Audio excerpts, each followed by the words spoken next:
If you would like to see this video and gameplay without commentary, I will also be uploading that video to this channel. This is Boktai, The Sun is in Your Hand, a Game Boy Advance game released in 2003. It had a solar sensor built into the cartridge that would detect when UV light or sunlight was hitting the sensor. Before I start, I'm going to change the in-game timer real quick and set it to noon.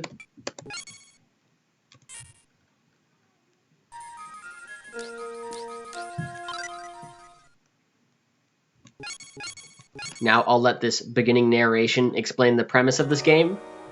In a place not too far from here and now, the end of the world approaches.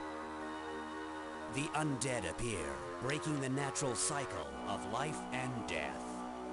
The evolution of species ceases, and one by one, they become extinct. So the significance of sunlight in this game is that it allows the main character to fight vampires and the undead using his solar gun. It absorbs sunlight and then fires sunlight at vampires. So here is our Navi-like character, Otenko. I set the game's timer to noon because the game looks different at different times of the day. It's very orangey in the evening and mostly blue at night. And while those color palettes both look very nice, I think the game is its most colorful at noon. Plus, since I'll be using sunlight, it just makes the most sense for it to be noon right now.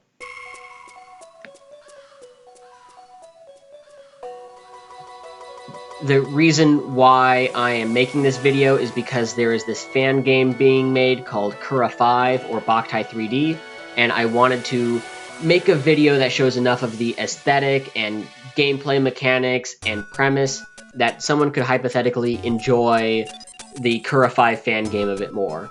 So because a lot of the UI and a lot of other elements are based on Boktai 2, I also plan on making a similar video with Boktai 2. For this video, I'll be going up to the solar tree. I'm a bit less familiar with Boktai 2. Boktai 1, I haven't played it in a few years, but I have played through the entire game like 3 or 4 times. Boktai 2 I'm less familiar with, so I don't know exactly how much of that game I will play. Otenko is explaining the pile driver and the solar gauge right now. So I'm not playing with a regular cartridge. I'm using a ROM that allows me to set the sunlight level at will, and I will leave it at 3 pips. So outside of Fog Castle here, if it's at night, there will be zombies there. During the day, there are crows, and in this area, giant spiders. So the upside of playing this at noon is that I think the game looks a bit better. The downside is these enemies are a bit more annoying. I think if I nope. I thought that they wouldn't notice me if I didn't touch their webs, but that's not true.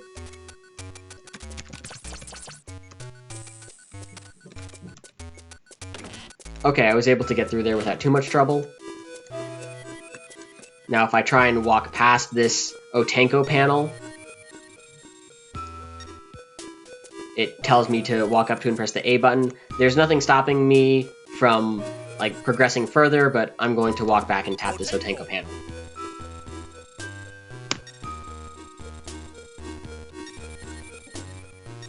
So mostly it will be for explaining various game mechanics. For example, here he explains this solar station, which allows me to store and get sunlight anytime I want.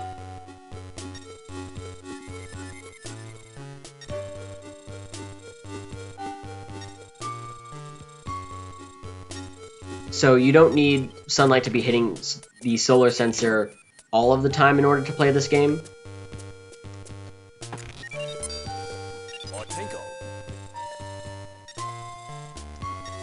Now, it's pretty difficult to fight those crows and spiders outside without this new solar gun frame.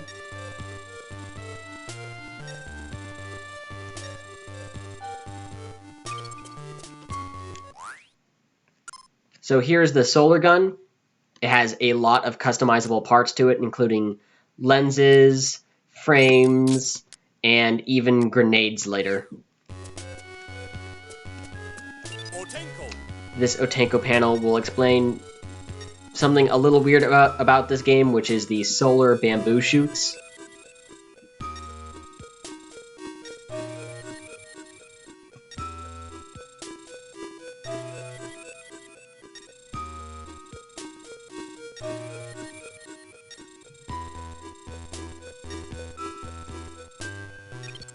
At night, they are visible.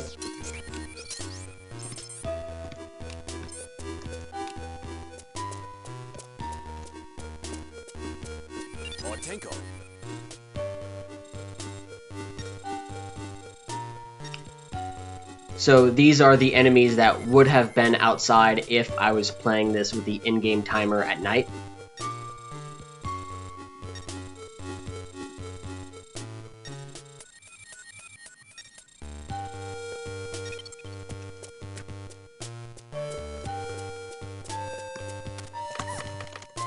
If you are familiar with the Metal Gear Solid games, this game has some similar mechanics to it, such as sidling up to walls and tapping them.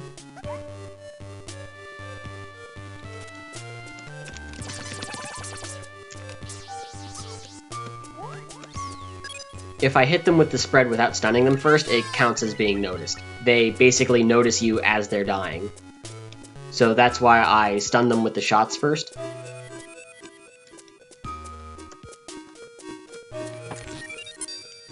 If I collect 4 life fruits, it increases my max hit points.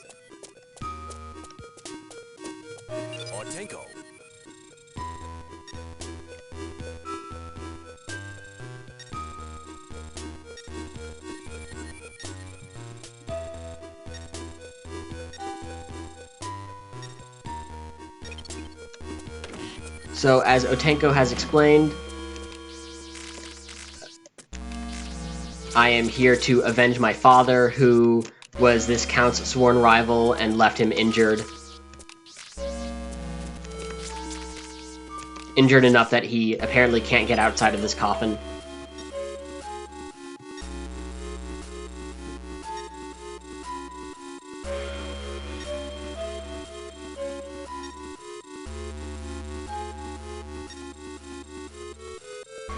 So after every major boss, I have to drag their coffin outside.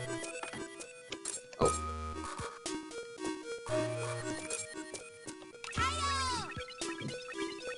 In most dungeons, there will usually be some kind of shortcut I can use to shorten the length that I have to drag the coffin. However, this tutorial dungeon isn't very long, fortunately.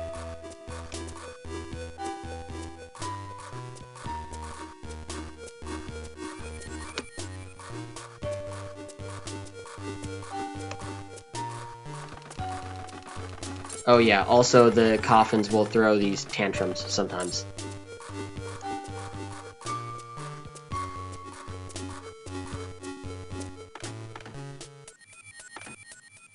Alright, some new enemies have shown up in these areas. Luckily, these box have, like, no peripheral vision whatsoever.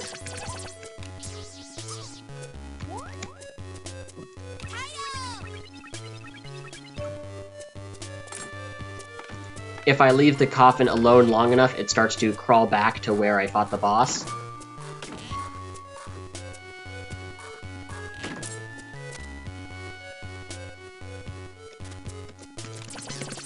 Alright, is this bot going to care about me murdering its friend in front of it? Nope.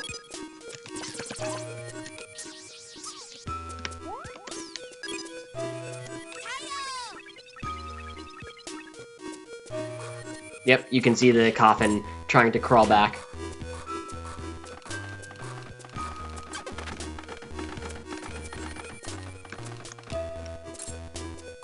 I think if you hit the coffin with your solar gun, it calms down the coffin a bit. Okay, see, now that I have the solar spread, it is much easier to fight these as long as I don't get caught in the webs like that.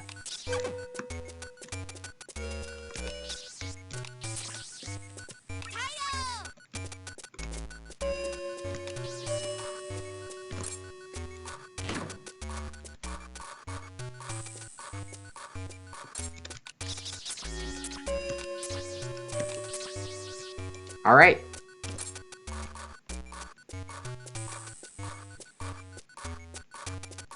As you can see, if I am standing in the sunlight, my gun charges slowly without me having to tie-o.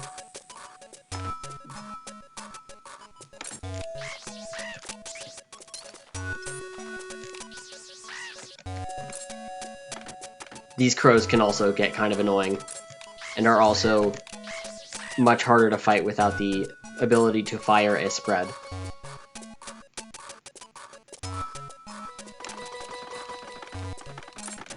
Oops. I let go of the coffin and tried to walk away because it was about to hit me, but then I walked into the next screen.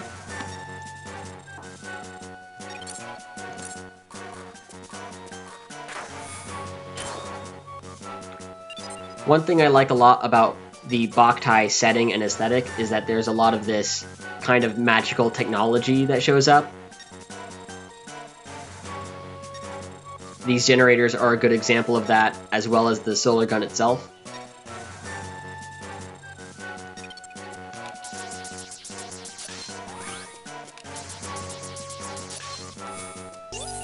Okay, I'm going to skip through this dialogue really quickly because this is a really annoying sound. Now, this is the main part of the game that I really need sunlight to be currently hitting the solar sensor in order for me to do.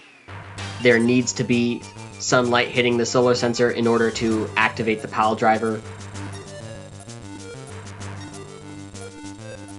This first PAL driver sequence is fairly simple. There are only 2 generators, and the vampire does not try and attack you as you are fighting it.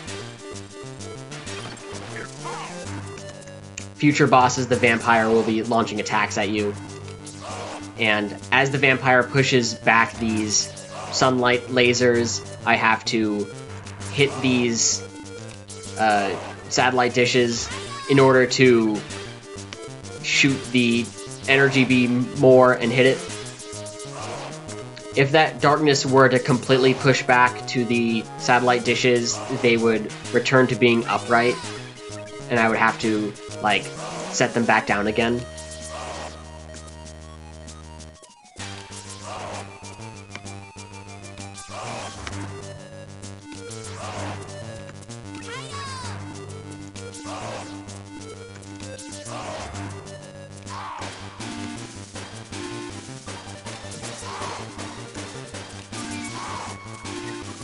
The higher the sunlight level hitting the gauge, the faster the vampire takes damage here.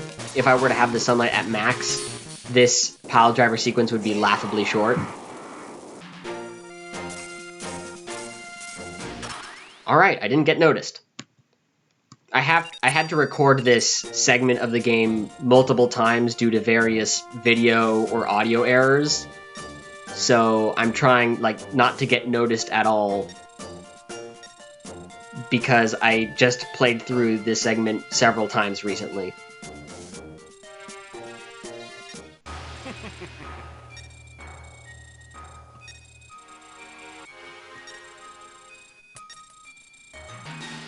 Oh no, that wasn't really the count. And in the 14 or so minutes that I've been playing this level, his wounds healed completely. That was all the extra time that he needed, apparently. Oh, and he kidnapped the Lunar Maiden Moon Beauty. Whoever that is. Ha, she's your ... Otenko is not explaining everything.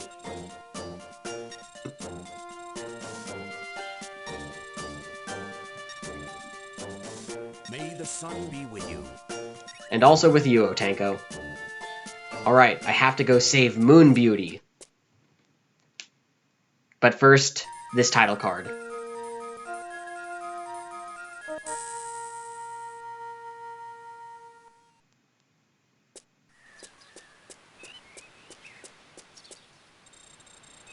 And now Otenko is explaining that the solar gun can overheat, which never happened to me when I originally played this game on the Game Boy Advance. I think it mainly happens if you have the sunlight at maximum level, which is one of the reasons why I'm not doing that. So this will probably not be an issue throughout this playthrough. I used to live in San Diego when I had this game on the Game Boy Advance, and I never encountered this, so I don't think it's very likely to encounter in normal gameplay. I'm not entirely sure why this feature is in the game. I think it might be to discourage playing in sunlight in extremely strong sunlight for a really long time, and then like getting skin cancer or a sunburn or something. Or it might be to discourage cheating by holding a black light next to the solar sensor, which I did do sometimes as a kid, and it totally works. So between each major immortal dungeon, there are these smaller undead dungeons. I think there are like 50 or so in this game. So this game is actually, it has like a lot of content, actually.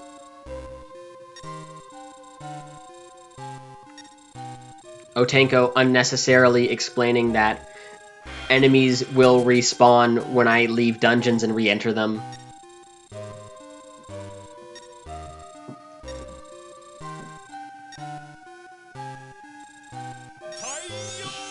And right now Otenko is making this teleporter, so if I were to finish this dungeon and then walk back to it, I can teleport through it, and that's basically there so that I don't have to like fight a dungeon multiple times.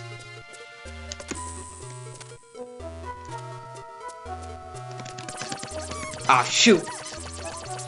Ah, they totally noticed me. I should have waited until they had their backs to me. Ah.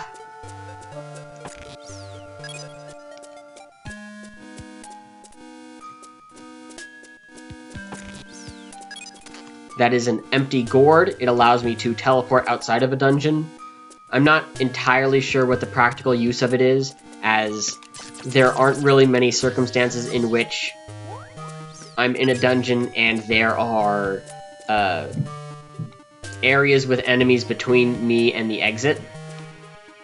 Like, for example, right now, there's nothing stopping me from walking back the way I came and leaving the dungeon. I guess I could technically, like, run through these rooms without fighting enemies and killing them all. Oh, shoot. Well, I'll leave that one stunned then. So I guess if I did that and didn't want to walk back through the enemies, then I would want to use the empty gourd. But the way I've been playing, it's not really useful. Okay, so there is a sentry keeping watch there. I'm going to go this way first.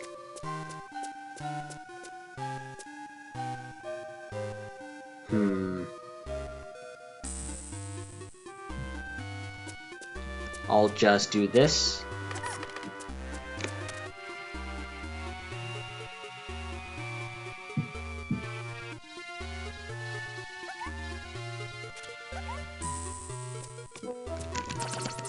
Oops.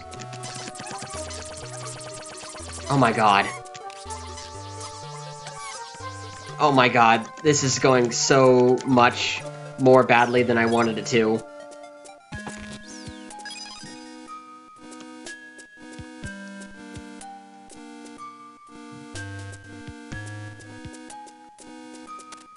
So if I go over here, I can get this Axle solar gun frame. However, I am out of sunlight right now, so...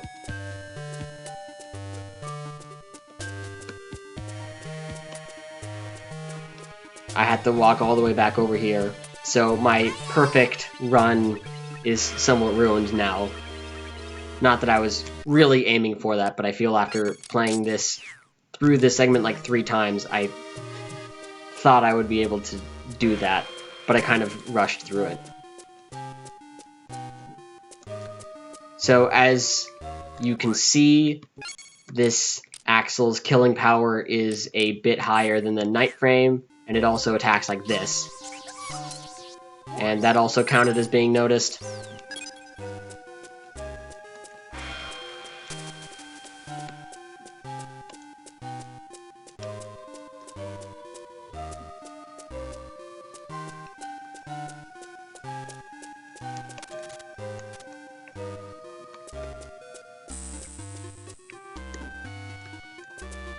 Can I hit him from here? Nope.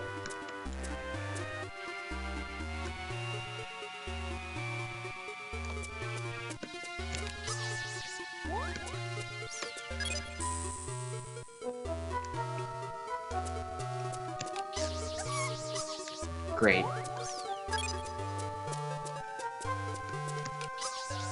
I guess I really have to hit these guys from behind in order to kill them instantly.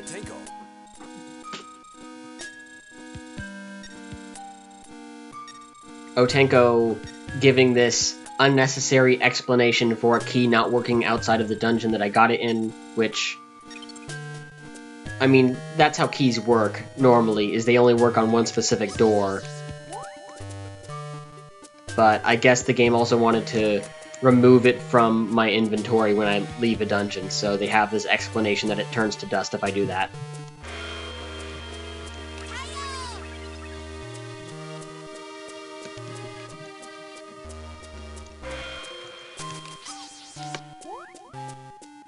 Luckily, I was able to hit that zombie from there.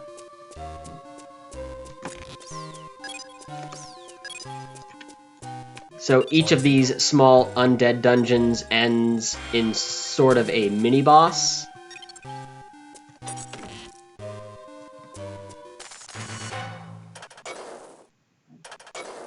A lot of times they will be fighting a lot of normal enemies, but sometimes there are a few different, like, actual mini-boss kind of monsters.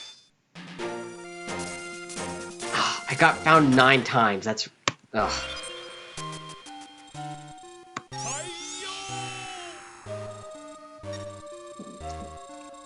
It's not a square! What are you talking about, Otenko?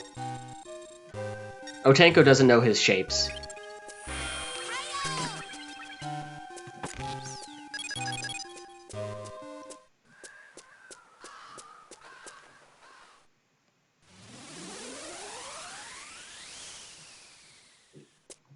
As you can see, there are a few different tile sets for these undead dungeons, and they all have unique challenges, so it's a nice amount of content.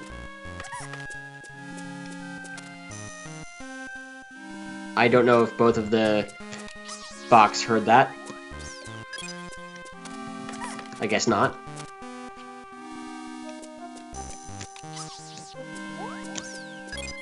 Okay, hopefully this dungeon I can avoid being noticed.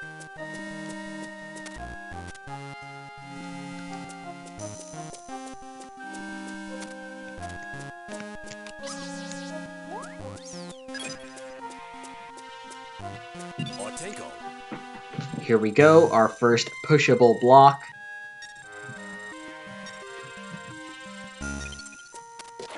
There's a fair amount of block pushing puzzles in this game.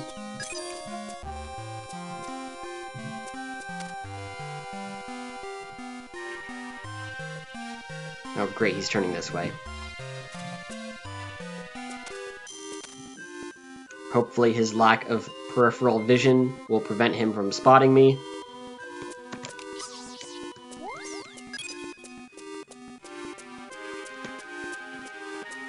Oh, that lower path over there just leads to a, like, collectible silver coin, which I will not be worrying about. Oh, I actually don't know where this goes. Oh, cool.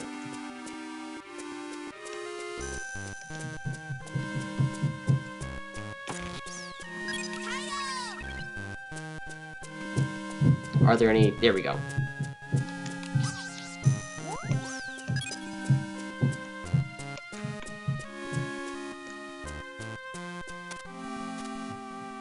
Hmm.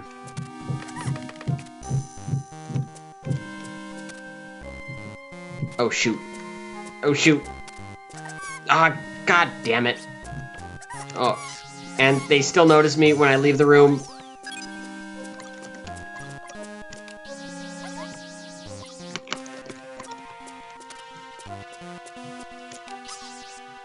I got worried because they were coming at me from both sides.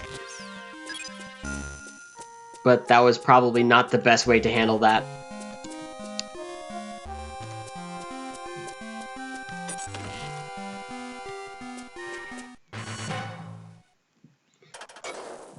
Okay, so this is one of the more kind of mini-boss-ish enemies, which is this floating sword.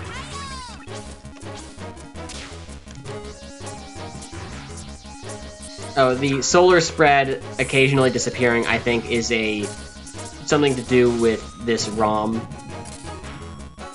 Can I, like, reflect these back at him?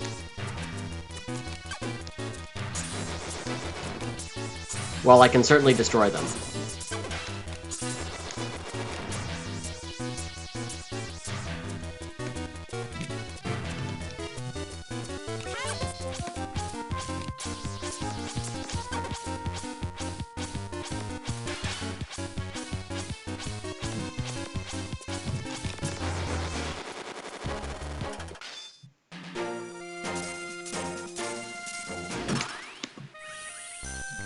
B grade again. Very disappointing.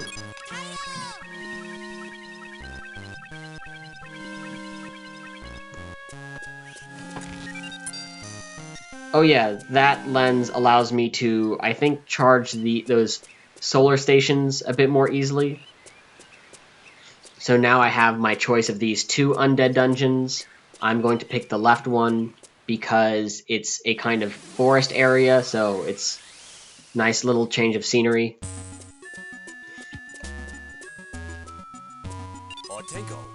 The first time I played through this area for recordings, I kind of got my butt kicked by these golems. They're a bit more attentive than the box.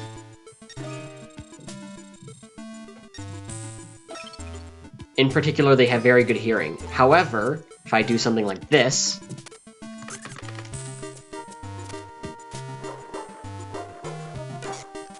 yeah, they bump into each other and take a lot of damage and get stunned.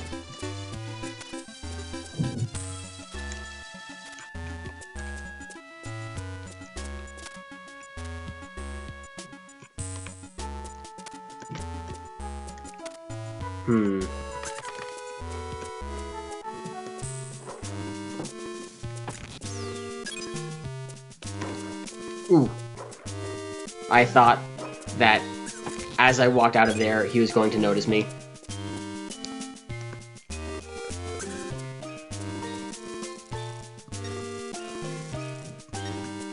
I believe this is an area I can backtrack to once I get a different solar gun lens. Oh.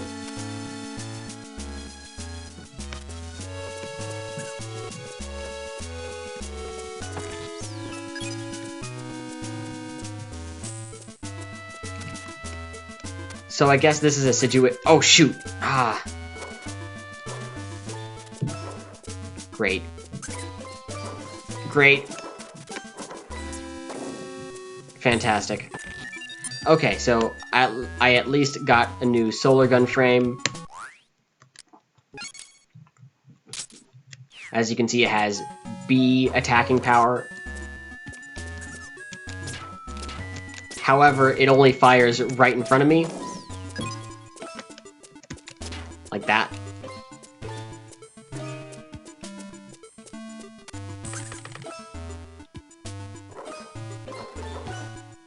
Oh, shoot. Okay, that was fortunate.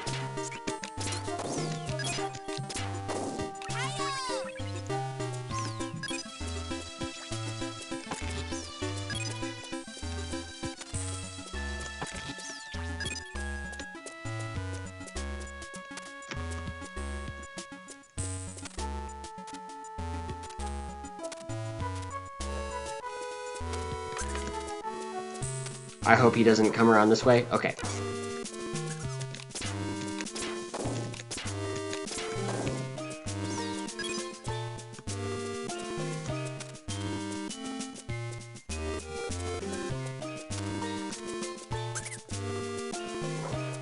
I didn't see what color exclamation mark he had on his...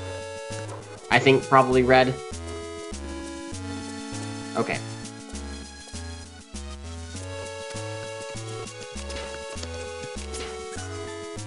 Cool. That didn't make a lot of sense, but it worked.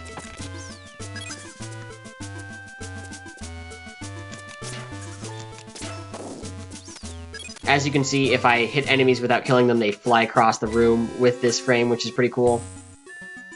Okay, good. I was hoping you would go that way. Wait. Okay. Nice. Shoot.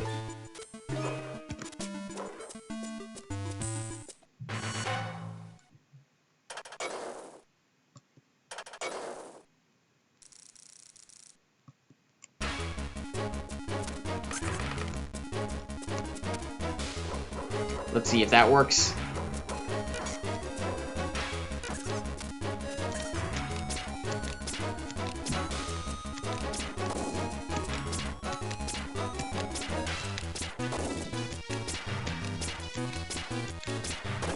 Okay, that worked out really well, actually.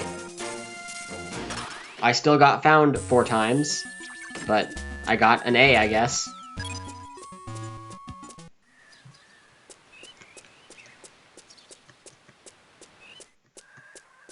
This is a progression blocker until I beat the count.